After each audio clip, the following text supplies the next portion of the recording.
Bienvenido, doctor. Gracias por estar en El Patrón. Buenas tardes para ustedes y gracias por la invitación y un saludo a toda la audiencia del Patrón. Doctor, vamos que no es el Patrón Santiago, ¿verdad? Bueno, el Patrón desde Santiago.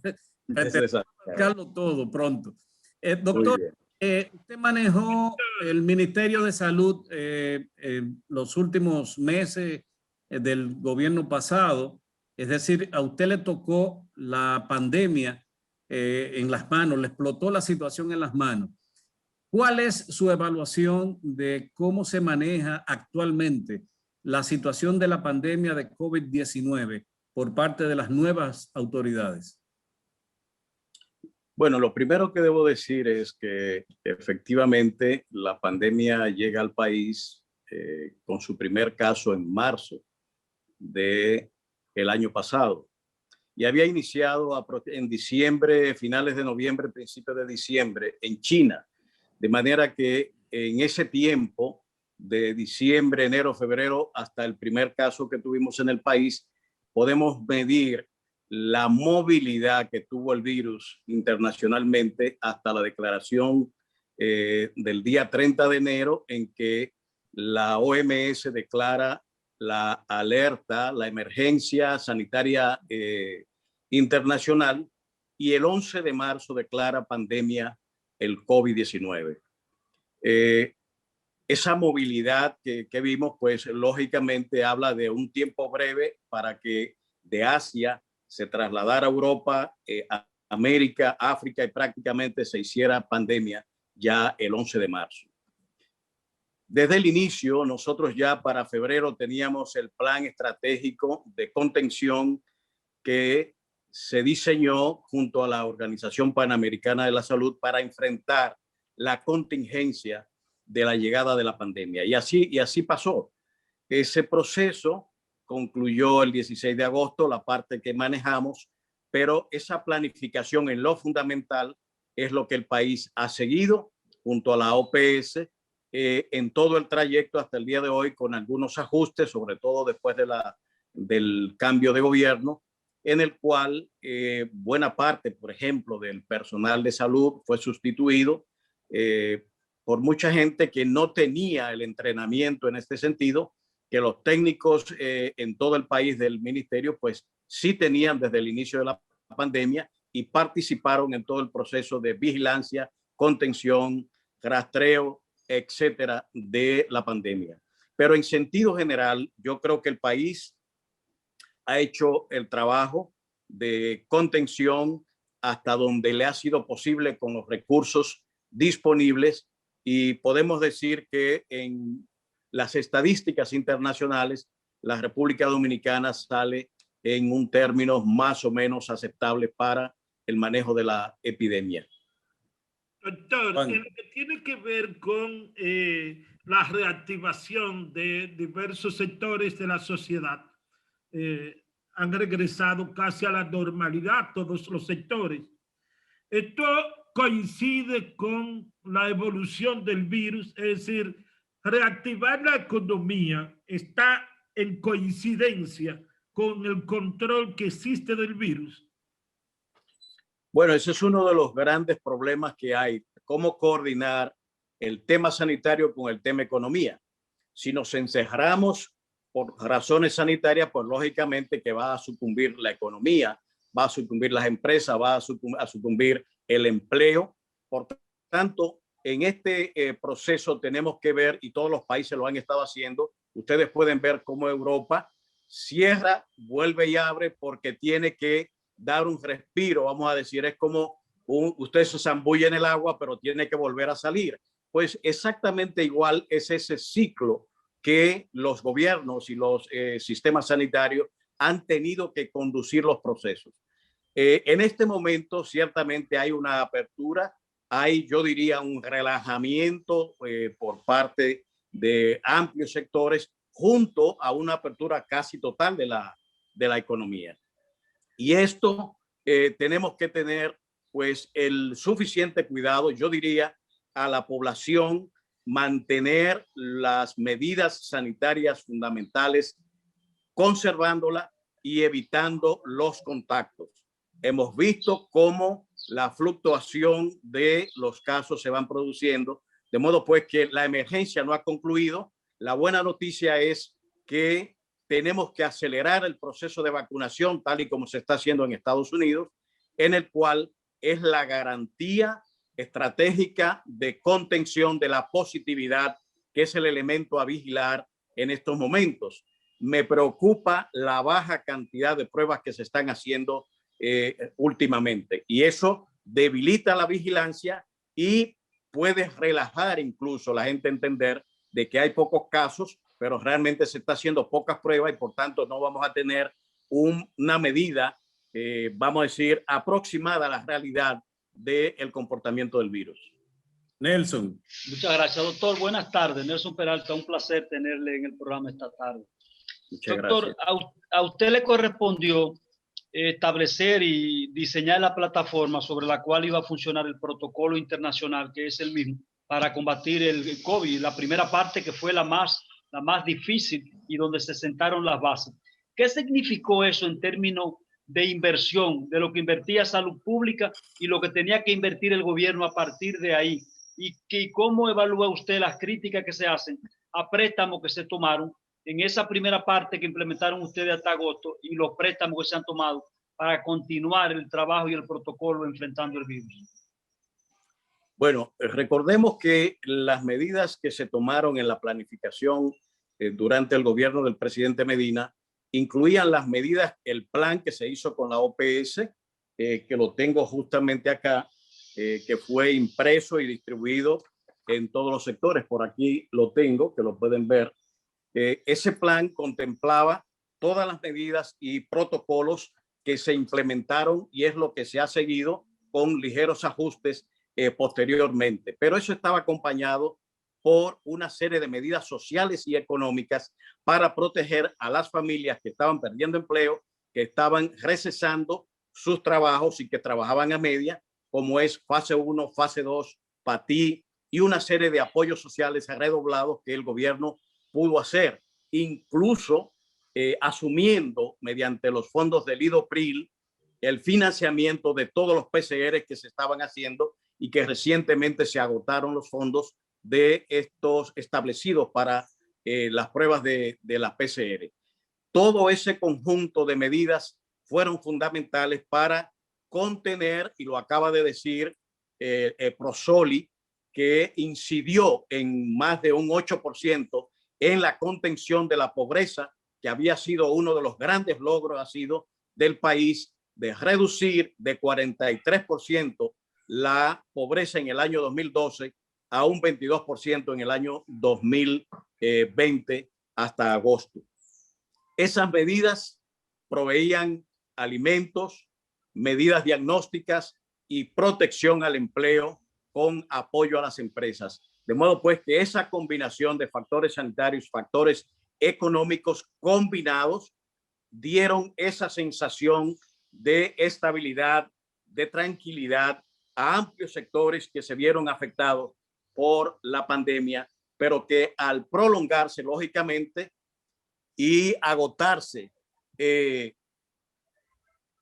los recursos, pues lógicamente el gobierno, para continuar esta atención, ha tenido que acudir a fondos internacionales, probablemente un poco excesivos, pero eran fondos que estimamos se necesitaban en vista de la caída de las recaudaciones, la caída del motor de la economía, como es el turismo, pues lógicamente que nos iba a afectar. Doctor,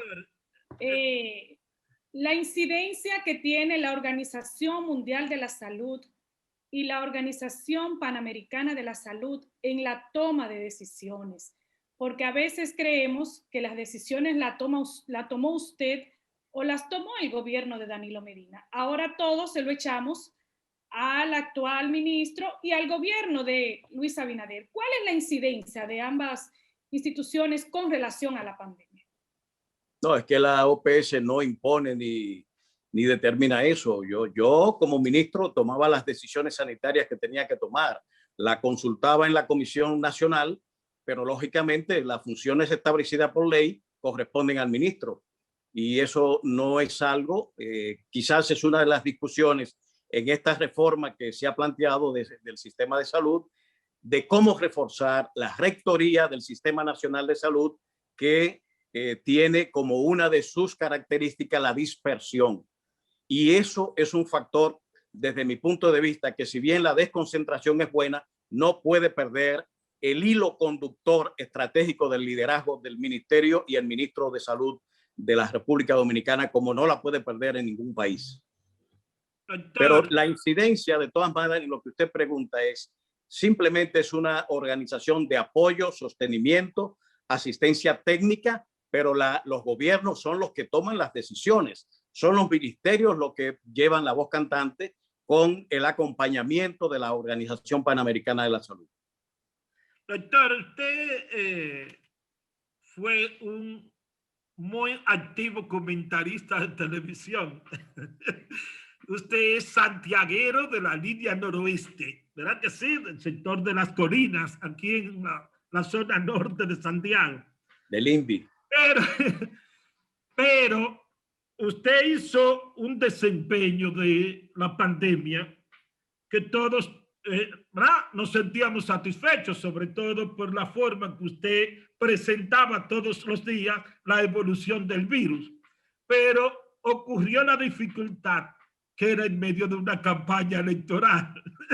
En aquellos cuestionamientos, hasta el toque de queda, que la emergencia era innecesaria, que los toques de queda no eran necesarios.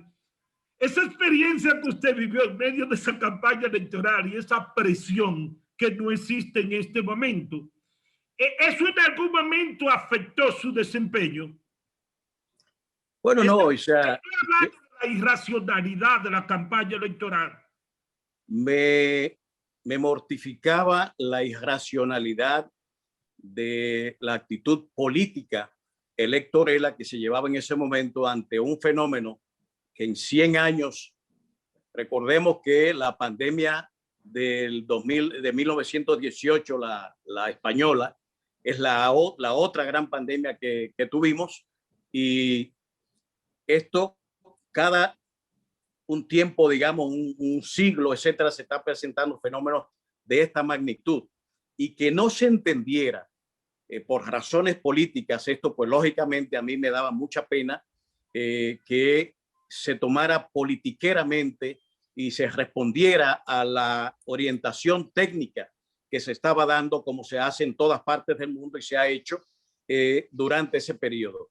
Para mí fue muy lamentable, pero teníamos que adaptarnos a esa situación. Tuvimos 2 elecciones municipales, una de ellas fallida, y las elecciones nacionales, 3 más la Semana Santa, es decir, periodos sumamente graves en un momento en que prácticamente en el mundo no se conocía mucho sobre el virus, no había un tratamiento establecido, sino que fuimos en la misma medida en que fuimos creciendo, junto a todos los científicos y técnicos, los médicos nacionales, pues descubriendo y desarrollando con la asistencia internacional esa respuesta. Nunca se me olvidará cuando el presidente de la Cámara en un momento dijo: eso es un chantaje del ministro de Salud estar pidiendo continuación del estado de emergencia cuando esto está resuelto, ya eso no es necesario. La vida me ha dado la razón, y posteriormente se han aprobado 6 periodos de 45 días. De modo pues que eso nos dice de que una cosa es con guitarra y otra cosa es con violín. Y lamentablemente para mí fue muy doloroso en ese sentido ver que un fenómeno de esa trascendencia se tomara políticamente como se hizo. Yo dije desde antes, lo repetía cuando se eligió las nuevas autoridades, que estaba a la disposición de las nuevas autoridades para cooperar en un fenómeno que es un desafío al país, a la sociedad dominicana, y todavía, lo reitero, es la actitud que hay que tomar, porque eso nos está afectando a todos. Hay que ver lo que han sufrido las familias dominicanas encerradas, y puedo poner de ejemplo a mis padres, que lo tenemos encerrado en la casa, con mucha asistencia, con mucha protección, pero eso es un sufrimiento, no poder ver los hijos, no poder ver los nietos y disfrutarlo como de verdad es la naturaleza humana, la sociabilidad, empezando con la familia, los amigos, el entorno, la comunidad. Esto ha sido una tragedia. Y no hablemos ya de las empresas, lo que han sufrido con esta pandemia a nivel mundial y a nivel local, la pérdida de empleo que se han producido. Es decir, esto es un fenómeno que ha trastornado la vida y tenemos que ver los ajustes que ella va a traer una vez que se haya producido la contención definitiva. Adelante, Nelson.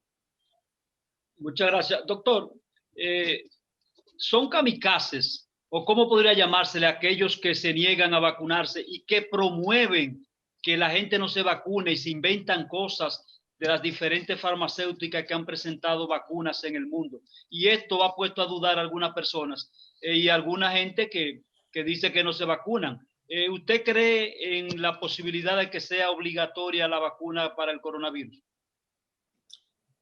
Mire, lo ideal es eso. Hay algo que está en las leyes sanitarias de todo el mundo. Ante una emergencia y un peligro para la salud pública, la ley faculta a la acción pública. Ejemplo de esto es lo que tuvimos que hacer en Villarriba con una señora con COVID positivo, que acordamos el confinamiento en su casa, pero ella en la noche salía a beber y otras cosas más y tenía un desplazamiento que la propia comunidad estaba quejándose en ese sentido y tuvimos que hacer intervención. Y confinarla en el hospital militar de la Fuerza Aérea. Eso nos dice de que cuando la necesidad y el interés público están amenazados, pues lógicamente la ley faculta a acciones de este tipo. Hay una ley de vacunación que hoy se conoció en primera lectura y en la Cámara de Diputados, pero yo dejaría esta situación en ese sentido. Hay que avanzar y decir a todos los ciudadanos que deben ir a vacunarse, que es la mejor manera de responder a esta situación que tenemos en el país y así como está pasando en Estados Unidos, en que ha ido avanzando a más de 100, un tercio de la población de Estados Unidos ya vacunada, pues aquí tenemos que hacer lo mismo y estamos viendo allá la baja de la positividad. En esa misma medida en que avancemos la vacunación, vamos a ir mirando también la baja de la positividad y la infección en el país y aumentar las posibilidades de estabilidad y de retorno a la vida normal en el país, sin que esto signifique que una vez vacunado vamos a abandonar la mascarilla, las medidas de higiene y de protección en ese sentido. De modo pues que mi recomendación es a todos los ciudadanos que crean en la labor de los científicos. Estas vacunas, la Sinovac, por ejemplo, que estamos aplicando aquí mayormente, son de virus atenuados, que son las vacunas que hemos estado aplicando aquí desde hace mucho tiempo, las que maneja el programa ampliado de inmunizaciones. Por tanto, aquí lo que ha variado es el virus al que se está aplicando. Hay que vacunarse, hay que cooperar con la salud pública, sometiéndose a la vacunación que ya tengo mis 2 vacunas, mis padres que también con 92 años prácticamente ha sido vacunado y no ha pasado nada. De modo pues que mi exhortación es que cada ciudadano haga conciencia de la responsabilidad, el deber que tiene con la salud pública. Aquí no es solamente la exigencia de derecho al Estado, sino también el cumplimiento del deber de cooperar con la salud pública de toda la sociedad dominicana. Adelante, secretario. Doctor, quisiéramos saber su opinión con relación a la apertura o al anuncio en el día de hoy de la apertura de los centros educativos, tanto públicos como privados en el país. Bueno, yo había señalado hace quizás 20, 30 días de que tenía que prepararse para el retorno a clase presencial del estudiantado. Nosotros teníamos problemas dentro del sistema educativo que es bien conocido por todos. Imagínense ustedes, ahora con una educación hecha a distancia por televisión, sin supervisión adecuada, con todas las limitaciones, con la limitación de la conectividad. Es decir, sin el profesor, ya teníamos problemas con la presencialidad. Imagínense ustedes ahora sin el profesor, ese contacto de supervisión del proceso de enseñanza-aprendizaje. Entonces, aquí tenemos que iniciar, y mi punto de vista es de que una primera fase debe ser para, digamos, verificar con los estudiantes, reduciendo el aforo, desde luego, de las aulas, el cumplimiento de los planes educativos de cada curso en lo que se ha dado virtualmente y repasar para que asegurar un dominio de los contenidos básicos y las competencias. Yo creo que eso es fundamental en lo que queda de año para tener, digamos, un amortiguamiento de los efectos negativos que este tipo de educación pueda ocasionar en el estudiantado nacional.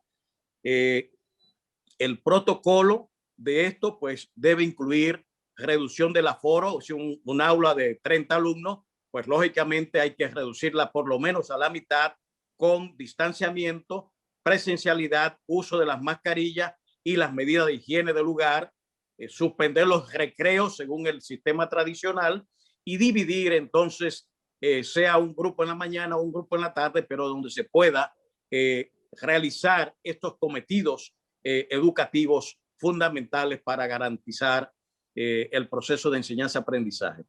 Doctor, hablemos un poco sobre los informes epidemiológicos.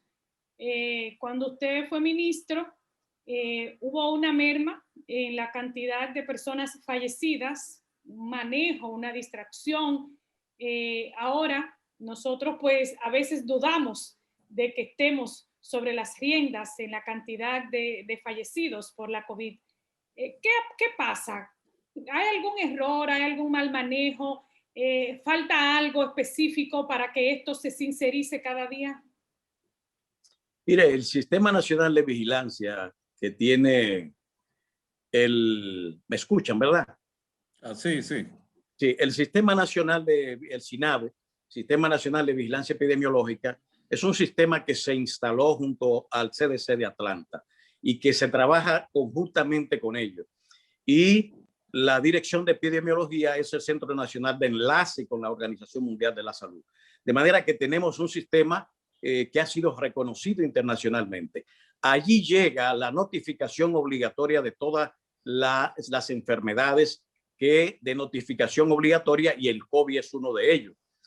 Esa información se desagrega y por eso vemos en el boletín tradicional la notificación de cada una de las enfermedades, y en el caso del COVID instalamos un boletín especial. Ese boletín era transmitido a toda la población diariamente, que lo hacíamos. Eso, una vez que se hizo la transición, pues lógicamente se eliminó, y yo creo que esto contribuyó a generar una suerte de desconfianza para mí, una debilidad en la comunicación activa que se mantenía, conteniendo las acciones que las redes sociales, en medio de ese ambiente político, estaban desorientando a la población. Y eso nos llevó entonces a una estrategia de comunicación diaria para contener aquel efecto más la política que había, y poder ofrecer a la población la orientación adecuada, la certidumbre, la confianza que son necesarias para mantener, digamos, la tranquilidad ciudadana. Yo creo que ese objetivo lo lográbamos en este sentido con un gran esfuerzo y un equipo altamente coordinado, junto con los hospitales públicos y las clínicas privadas, que en ese momento tenían la mayor parte de la oferta de camas de UCI y de ventiladores en el país. Doctor, la positividad adelante, Juan, es muy alta, y en lo que tiene que ver con la positividad, si estuviese en sus manos la decisión de el regreso a las aulas de manera masiva, ¿usted lo autoriza tomando en cuenta el nivel de la positividad que tenemos en este momento? Bueno, el gran problema que tiene la medida de la positividad es la reducción que se está produciendo en el número de pruebas. Fíjense que se están reportando pruebas nuevas, 1,000, Hubo un día de 804 pruebas, 1000 y tantas, 2000, 2500, 3000. Es decir, ha bajado con lo que se estaba haciendo anteriormente, que se hacían 5000, 6000, 7000, hasta 12000 pruebas se hacían. Y eso nos da entonces un rango de garantía de la positividad real que hay. Se ha bajado ese número de pruebas y también, lógicamente, los positivos que van apareciendo.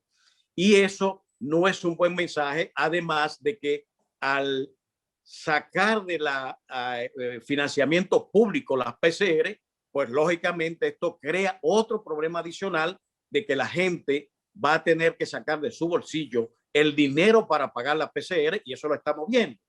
Hay algunos puntos y no todos los hospitales hacen PCR, es bueno que se sepa.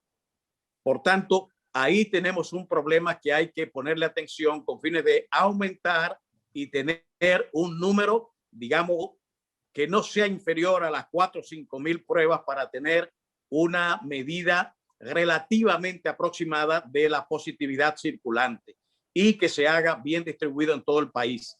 Esto es importante para la vigilancia epidemiológica. Sin PCR tenemos una vigilancia sumamente debilitada y eso es peligroso. En términos ya para la escuela, lógicamente yo digo, hay que bajar el aforo, el número de personas por aula de estudiantes, y mantener un sistema de testeo en la comunidad educativa, en las escuelas, con fines de saber en qué momento se puedan presentar casos, pero yo creo que debemos volver a las escuelas. Doctor, en su experiencia. Hay algo que me faltó a señalar sobre lo que preguntaba de la mortalidad. Fíjense que hubo un problema en noviembre, 78 muertos que se declararon, en diciembre 83, y hasta la denuncia que hice el 17 de enero íbamos en 79 aproximadamente. Eso no era verdad, como vimos días después en que empezó el flujo de reporte de 20, 30 muertos en el mes de enero, que fue el pico más alto que tuvimos. En julio, después de las elecciones, tuvimos una media diaria de 1,200 casos positivos. En enero de este año, 1,400 por día. De manera que tenemos una positividad mucho mayor en este enero que en julio, cuando se dio las elecciones nacionales. Eso hay que tener cuidado porque están ahí los muertos y no se suben a los reportes como debe ser, y lo vimos en enero cuando se hizo la denuncia. Seguimos con el patrón de la tarde por la Bacana 105.9, línea de contactos 809-226-1059. Con nosotros el doctor Rafael Sánchez Cárdenas, exministro de Salud Pública. Nelson, pregunta. Muy bien, muchas gracias. Doctor, la creencia y las dudas sobre la veracidad de los datos que ofrece en el momento el Ministerio de Salud Pública, ¿no será una constante esa duda en la República Dominicana? Porque en su gestión habían también grandes discusiones y se estaba diciendo la verdad completa o a media con relación a los casos del COVID-19. Recordando que la época que usted ejerció fue la época donde el virus tuvo mayor virulencia, porque fue en principio cuando entró al país que nos tomó preparando la plataforma para enfrentarlo. Mire, yo le puedo dar garantía al país, y lo hice, de que la información que se servía era exactamente la colectada por el SINAVE, con una disgregación de la información, como le explicaba al inicio, exactamente como estaban ocurriendo. Habíamos reducido al mínimo, y lo hacíamos en la propia rueda de prensa en la que estábamos increpando a las direcciones provinciales y a las direcciones de hospitales y clínicas a hacer los reportes que estaban retrasados. Eso los redujimos a la mínima expresión. De modo pues que logramos ya para abril, mayo, pues un reporte bastante cercano a lo que estaba ocurriendo día a día en el país. Cosa que es diferente a lo que decía anteriormente de reporte de noviembre, diciembre y enero. Eso es una diferencia bastante clara y yo creo que a partir de ahí hubo una corrección hacia la segunda quincena de enero que se pudo ver y está ahí las estadísticas. A eso nos referíamos. No hay y no tuve ningún inconveniente con decir todo, incluso los muertos cuando teníamos acumulado los lanzábamos en uno de esos boletines. De manera que podíamos ver a veces unos picos de esa mortalidad que aparecía porque todos lo hacíamos públicamente y transparentemente. En ese sentido, doctor, pues... ¿cómo se resolvió con el sector privado, con la clínica privada para tener ese informe a tiempo? Porque este ha sido uno de los problemas, que el sector privado de la hospitalización como que se retarda o no dan todas las informaciones porque hay un sector de la sociedad que no quiere declarar sus muertos por COVID. Bueno, eso no pasaba porque nosotros teníamos, número uno, una estructura creada y de conexión diaria que cortaba a las 5 de la tarde con un viceministro a cargo en un responsable en cada una de las clínicas. Nosotros teníamos un sketch ya hecho donde estaban las clínicas que representaban en la ponderación la parte pública y la parte privada. Y entonces eso nos creaba un universo de camas de UCI y de ventiladores que teníamos en el caso de la clínica que está diariamente ajustando. Cuando el pico subía, pues lógicamente pedíamos a las clínicas ampliar los espacios de camas de UCI o de ventiladores. O en los casos inversos, cuando bajaba, entonces las clínicas lo que hacían era que habilitaban para la atención normal esas camas y por tanto el universo iba cambiando progresivamente y nosotros seguíamos esa oscilación en acuerdo con los gerentes de las clínicas y los jefes de servicio que a las 5 de la tarde ya estaban en contacto con nosotros. De manera que la dirección de epidemiología tenía un tiempo y a las 12 de la noche ya el presidente y todo el sistema ya teníamos el dato exacto de lo que había pasado en ese día. Sagrario, adelante, Juan. Espera. Sagrario, Juan. ¿A quién le toca? Sagrario. Sagrario Gómez, es que le toca. Muchas gracias, Sagrario. Continúe. Saludos. Lo que pasa es que imagínate, con un invitado de este calibre, pues todos queremos preguntar. Doctor, la pregunta, Dios mío, me distrajeron y se me fue. Juan, te voy a ceder porque se me acaba de borrar la pregunta. Tú sabes que es difícil que Juan la agarre rápido, pero doctor, quisiera saber en su experiencia, ¿cómo usted visualiza en los próximos meses el COVID-19 en la República Dominicana? Bueno, aquí el elemento decisivo está en la adquisición de las vacunas.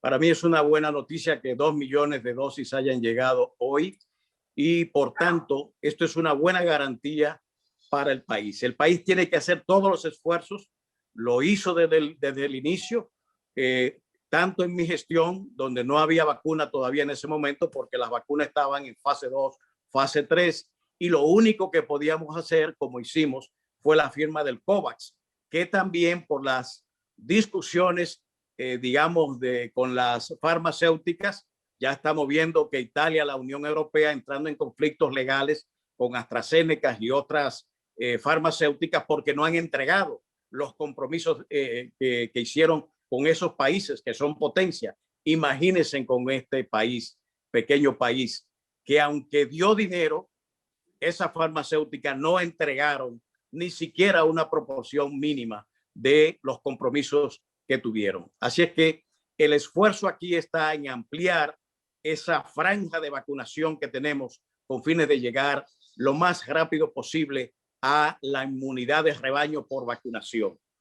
Bien, eso es clave. Doctor, eso es importante, sobre todo que hay que reconocer que la valentía del expresidente Danilo Medina de establecer relaciones diplomáticas con China ahora nos ha salvado la situación con esta pandemia, con la llegada de esas vacunas. Entonces, mi pregunta está relacionada precisamente con las vacunas. ¿Usted cree que todas, absolutamente todas, son confiables? Miren, las vacunas que hemos conocido ya que han pasado por fase 3, todas esas vacunas son confiables. Lo que hay que distinguir, y es la atención que yo prestaba a esa guerra internacional que se está dando de competencia que trata de arrastrar a todo el mundo a la lucha de las potencias por los controles. Pero yo creo en la comunidad científica internacional, incluso tomemos de medición lo siguiente. Todas estas vacunas se han desarrollado a partir de que China entregó el genoma del nuevo virus a toda la colectividad científica internacional y sobre esa base se aceleraron los procesos de investigación de las vacunas, lo cual fue algo importante. Mientras la comunidad científica compartía, cooperaba, coordinaba y produjo las vacunas tanto en Oriente como en Occidente, pues lógicamente entra en acción ya el tema de los intereses, en el que todo el mundo quiere apropiarse del mercado mundial de las vacunas para sí mismo. Pero los grandes países, 10 por lo menos de ellos, se apropiaron de las vacunas y dejaron al resto de los países desprotegidos ante esta situación, buscando salvar sus poblaciones en un mundo que vive una interacción profusa y que no puede haber ya hoy día, porque esto es una aldea global, sobrevivencia, por más grande que sea el país de uno, si no es perjudicando al otro. Eso yo creo que es una gran lección ética, lo ha denunciado la Organización Mundial de la Salud, y yo creo que debemos confiar en estas vacunas y los procedimientos científicos que se han llevado a cabo. Sagrario. Doctor, se aprobó en el día de hoy un proyecto de ley que pretende la obligatoriedad de las vacunas. ¿Eso es correcto? ¿Eso está bien? ¿Hay un precedente en otros países sobre este tema de la obligatoriedad? Mire, en esencia, el interés público está por encima del interés privado en materia de salud y sobre todo cuando estamos hablando de amenaza, porque ya esto de la pandemia tiene que ver con seguridad nacional. Lo que explica estos estados de excepción que se han estado implementando a nivel internacional es justamente eso. Esto es una amenaza trascendente a la seguridad de las personas, de las familias, de las comunidades, a la seguridad de la economía y a la seguridad política de los estados. Por tanto, en ese sentido, la obligatoriedad, con excepciones que yo creo que la ley tiene que tomar y dejar claramente establecidas en cuáles situaciones la vacuna se va a hacer obligatoria. Doctor, a su juicio, ¿hay alguna razón que no sea la puramente económica para determinar que la PCR solo será una y el gobierno debería hacer algo para corregir eso? Mire, eso es algo, primero es que reduce el número de pruebas, salvo que el gobierno monte una infraestructura para la vigilancia epidemiológica de identificación de casos, rastreo de casos, estudio de contactos, aislamiento de contactos, como se estaba haciendo al inicio, y recordemos a San Francisco de Macorís, que será inolvidable durante la historia de esta pandemia por la gravedad de lo que allí sucedió en un momento determinado. Allí hubo que habilitar unos apartamentos que no se habían entregado y convertirlo en área de aislamiento con clasificación de los ciudadanos que entraban allí.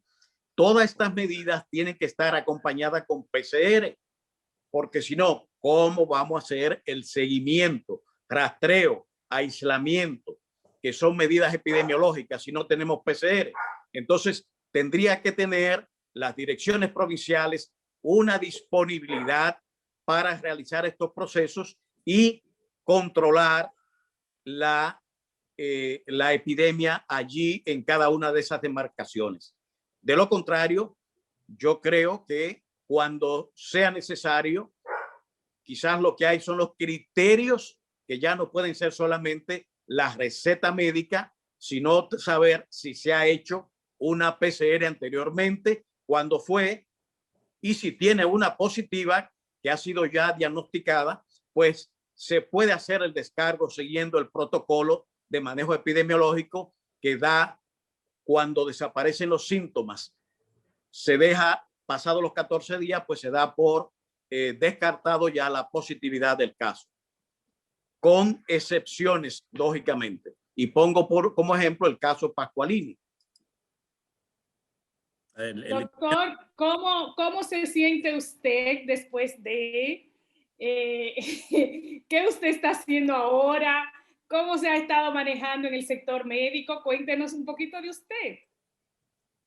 Bueno, yo estoy trabajando un poco la parte académica, que siempre ha sido pasión, un poco abueleando, un poco pues siguiendo desde luego el tema de la pandemia y el sistema de salud y trabajando lógicamente en lo que son asesorías, consultorías, etcétera, tanto aquí como a nivel internacional. Nelson. Muy bien, muchas gracias, doctor. Disculpe que voy a cambiar de tema.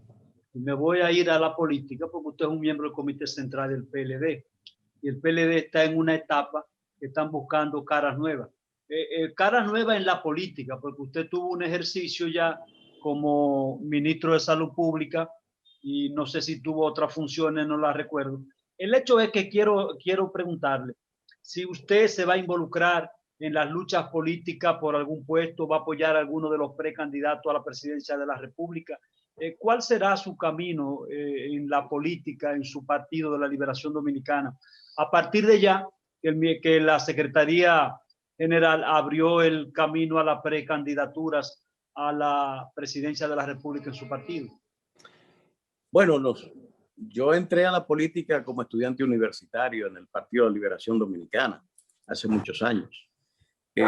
Pero he mantenido siempre un perfil bajo, ni siquiera aspiré al comité político.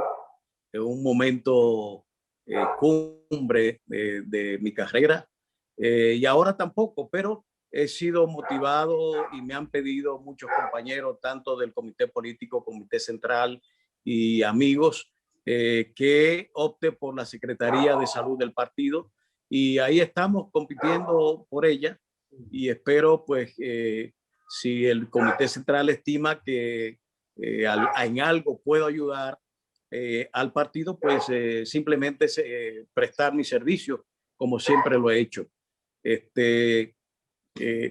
simplemente eso, no soy una persona que está en esa puja por el estilo. En este momento yo creo que es importante que el partido termine de concretar las decisiones de su Congreso, Vidó Medina, e implementar el llenado de las vacantes de las secretarías y direcciones que están marcadas por ese Congreso. ¿Cuándo es, doctor, que el cierre ya para las secretarías? ¿Es ahora en mayo? Elecciones el domingo, este domingo 9. ¿Y con quién compite usted ahí? Hay muchos aspirantes a la... Ahí está el doctor Enriquillo Matos y el doctor, bueno, el ex senador de Salcedo. Ok. Pero ya usted ganó, doctor. Usted está apoyado por Danilo.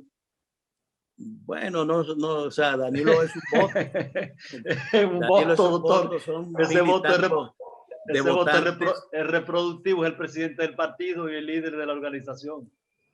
No metas Pero hay un ambiente abierto, democrático, y hay muchos tendencias, grupos, etcétera, que juegan en esto.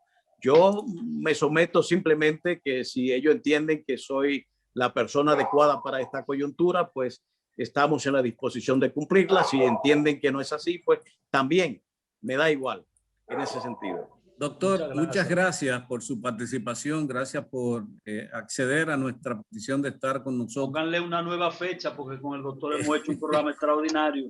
Será. Gracias. Muchas gracias, doctor. Siempre a las órdenes y gracias, un saludo, doctor, afectuoso a Jaime.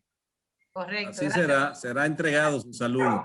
Doctor Rafael Sánchez Cárdenas, exministro de Salud Pública.